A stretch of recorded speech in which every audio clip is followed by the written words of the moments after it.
la estructura del primer verso de la segunda estrofa, ¿vieron que hay un punto y coma? Nuestros pecados tercos, punto y coma, nuestro arrepentir débil. Ese punto y coma divide el verso en dos partes iguales que tienen un nombre. Son paralelos. Si ustedes miran el segundo verso del poema, ocupan, trabajan. Nuestras, nuestros. Almas, cuerpos. Son el mismo tipo de palabra. Hay un verbo, ocupan, trabajan. Hay un pronombre posesivo, nuestras, nuestros. Y hay un sustantivo, almas, cuerpos. Es la misma estructura, por eso se dice que es un paralelismo. El verso está dividido en dos partes exactamente iguales en cuanto a la forma. Ocupan nuestras almas, trabajan nuestros cuerpos, es un verbo, un pronombre posesivo y un sustantivo. Ocupan nuestras almas, tiene la misma estructura, tiene la misma forma que trabajan nuestros cuerpos, el mismo tipo de... El paralelismo que hay en la primera estrofa, en el segundo verso, es sinonímico. Hay como un sinónimo, porque los dos representan lo mismo. Se está hablando de que el mal en el hombre afecta por igual el cuerpo y el alma. Hay una cesura que divide el verso en dos partes. Cada una de esas partes se llaman hemistiquio y son exactamente iguales. Nuestros, nuestros. Pecados, arrepentir. Tercos, débil. Pero en este caso, el sentido es lo contrario. Fíjense, terco y débil. Mientras los pecados son insistentes, el arrepentimiento es demasiado débil, es muy blando. Hay un paralelismo, pero en este caso, un paralelismo antitético. Hay una antítesis en cuanto al sentido. A través de este paralelismo, ¿qué nos está mostrando Baudelaire? Lo mismo de lo que venía hablando. Nos arrepentimos de haber cometido un error, de haber caído en el mal. Pero el arrepentimiento es tan blando que inmediatamente nos olvidamos de que nos hizo daño y volvemos a caer. Seguimos instalados en el mal, seguimos instalados en el vicio. Lamentamos haber hecho algo, pero volvemos a hacerlo. Con creces nos hacemos pagar las confesiones.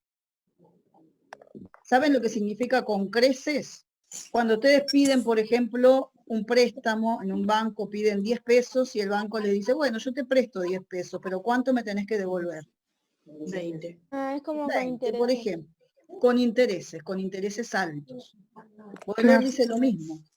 Nos arrepentimos, confesamos nuestros errores, o a nosotros mismos o a otros, nos lamentamos, caemos con más fuerza. Es como la persona de repente que es violenta por naturaleza. Imaginen que lastima a alguien y llora y se arrepiente y pide perdón y es la persona más arrepentida del mundo. Eso le genera tanta angustia haber caído que por no culparse a sí mismo, ¿qué hace? Cree que el responsable es el otro, se lamenta por haberse confesado y cae con más fuerza, con más violencia la siguiente vez. ¿Saben lo que es la confesión? También está relacionado un poco con el tema de la iglesia. Baudelaire nos está hablando de la persona que cuando va a la iglesia confiesa sus pecados y sale aliviado, se siente libre. Confesó sus pecados y siente entonces que ya es recibido nuevamente por la fe, que ya tiene el alma limpia. Pero el haber quedado limpio lo que permite es que uno pueda con más facilidad volver a caer. Total, como ya estoy limpio, como ya confesé, tengo camino libre para volver a hacerlo. Con creces nos hacemos pagar las confesiones y volvemos alegres al camino. Habíamos dicho que el camino está visto como el camino de la vida del hombre, que empieza con el nacimiento y termina, termina en la muerte.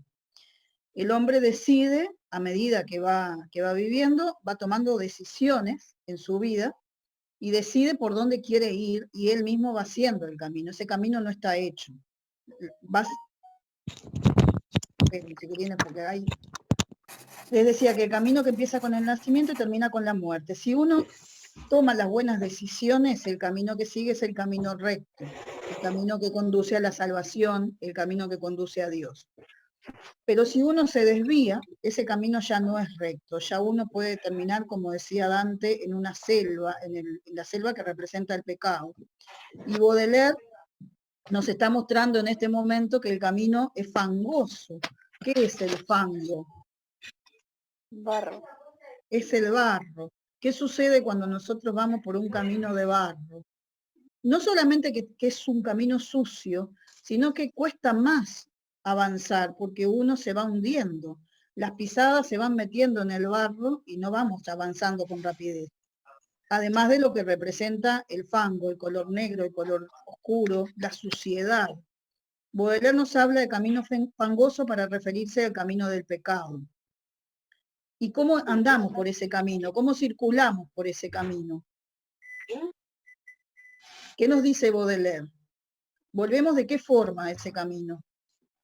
Lo que nos está mostrando es que comete el error pero con alegría, como que en el momento en que va a cometerlo no le duele, sino que lo hace feliz. Si ustedes piensan en el título del libro, que es Las flores del mal, Baudelaire nos muestra todo el aspecto seductor que tiene el mal. Así como las flores son coloridas, tienen perfume, son lindas, nos atraen, de la misma manera Baudelaire ve el mal. El mal nos seduce, se nos aparece con una apariencia grata. Baudelaire está hablando desde su propia experiencia en el mal.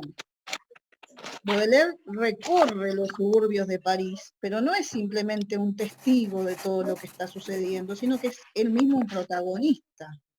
Baudelaire cae en el alcohol, Baudelaire cae en la prostitución, Baudelaire cae en las drogas.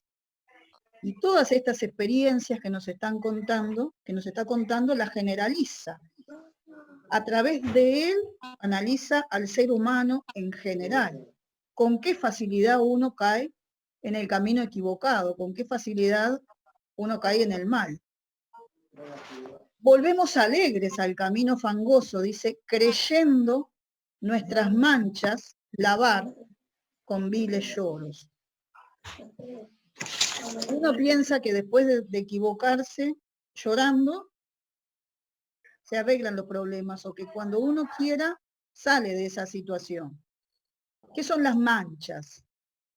Las manchas que van quedando, en este caso, los distintos pecados o los distintos males en los que uno va cayendo. Creyendo nuestras, continúa usando la primera persona del singular que nos identifica con él.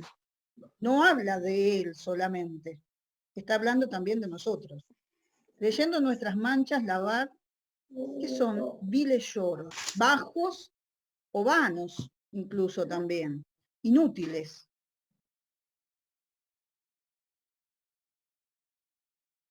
En la almohada del mal es Satán Trimegisto quien largamente acuna nuestro encantado espíritu. Nos habla de Satán Trimegisto, además. Para Baudelaire, Satán no es ese personaje. Satán no es algo que esté por fuera, como lo muestra Dante. Para Baudelaire, ¿saben dónde está Satán? En nosotros mismos. Dentro de cada uno de nosotros. No es ese personaje que tiene cuernos, que tiene barbita, que se ha hecho a lo largo de la literatura muchas representaciones de él. Para Baudelaire, Satán existe dentro del hombre. El mal es natural dentro del hombre. ¿Y por qué le dice trimegisto? Tri quiere decir triple. La oposición a lo que es la Santísima Trinidad. Dios es Padre, Hijo y Espíritu Santo. Bueno, nos está mostrando la contracara. Nos está mostrando que tanto Dios como el diablo viven dentro nuestro. Son las inclinaciones que tiene el ser humano, que están adentro, no vienen desde afuera. Y que Satán es tan poderoso como Dios. Por eso hay una referencia a la Santísima Trinidad. En la almohada, ¿qué es una almohada? Se relaciona la almohada con el sueño. Cuando vamos a dormir, apoyamos la cabeza en la almohada para tener más comodidad y descansar mejor. En este caso, la almohada es una metáfora. No hay una almohada real. ¿Qué significa almohada del mal? Cuando nosotros buscamos la almohada es porque tenemos intención de dormir. Y cuando nos dormimos, ¿qué sucede? Perdemos nuestro control. La razón también se duerme, no somos conscientes, por eso a veces tenemos pesadillas o tenemos sueños ridículos, porque no estamos razonando cuando estamos durmiendo. Y lo que nos está diciendo Baudelaire es que Satán, o que el mal, se encarga de largamente, o sea, con mucho tiempo, con mucha tranquilidad, de acunarnos. ¿De acunar qué? Nuestro espíritu. ¿Para qué? En este caso no se habla de que vamos a dormir en la noche, se habla de que durante mucho tiempo Satán, o el mal que llevamos dentro, se encarga de acunarnos, de adormecer nuestra conciencia mientras estamos despiertos, no cuando dormimos. Se encarga de que nuestro espíritu esté como hechizado, como encantado, para que sin darnos cuenta dejemos que nuestras tentaciones o nuestras debilidades se impongan.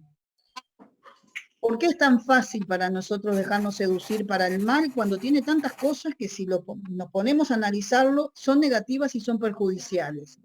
Porque no lo vemos, porque actuamos por impulso, porque el mal seduce sin permitirnos analizar si está bien o mal.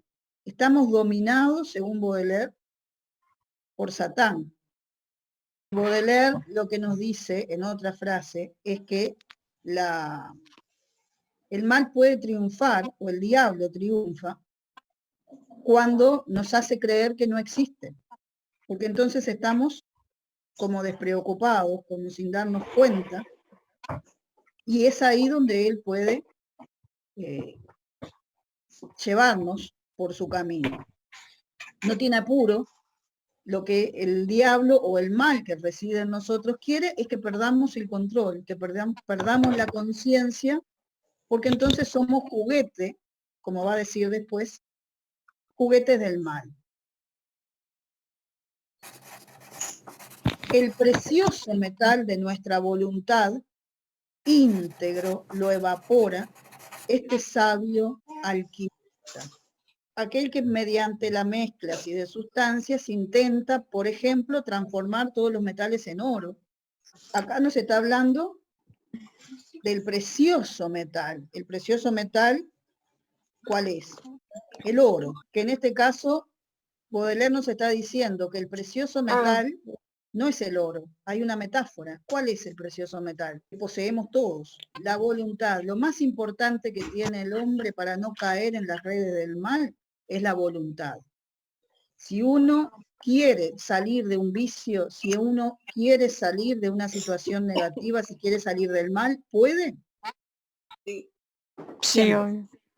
¿Qué se necesita para no caer? Voluntad. Es lo más precioso que tiene el ser humano, y lo tiene dentro, existe. Todos podemos con nuestra voluntad rechazar el mal. ¿Por qué no lo hacemos? Fíjense lo que dice al final. Este sabio alquimista, que vendría a ser una metáfora del mal, de Satán, lo evapora. ¿Qué significa? Que lo evapora íntegro, además. El mal tiene la posibilidad de hacer que la voluntad nuestra desaparezca. Cuando nuestra voluntad desaparece, fíjense cómo empieza el verso siguiente. El diablo entiende los hilos que nos mueven. Marioneta, no somos dueños de nuestra vida. Entregamos el control que debemos tener, se lo entregamos a Satán. Después de que el mal se instaló en nosotros, y les repito, no vean el mal como algo que viene de afuera. La naturaleza del hombre, para Baudelaire, a diferencia de lo que se pensaba en su época se pensaba que con todo el progreso, que con todos los avances, el hombre era como dueño de su propia vida, el hombre tenía todo para ser feliz, no habían problemas, no había dificultades. Baudelaire ve lo contrario, Baudelaire ve que la naturaleza del hombre no es buena. En la naturaleza del hombre lo que predomina es el mal, porque el hombre mismo entrega su control al diablo entre comillas. Es el diablo quien tiene los hilos que nos mueven.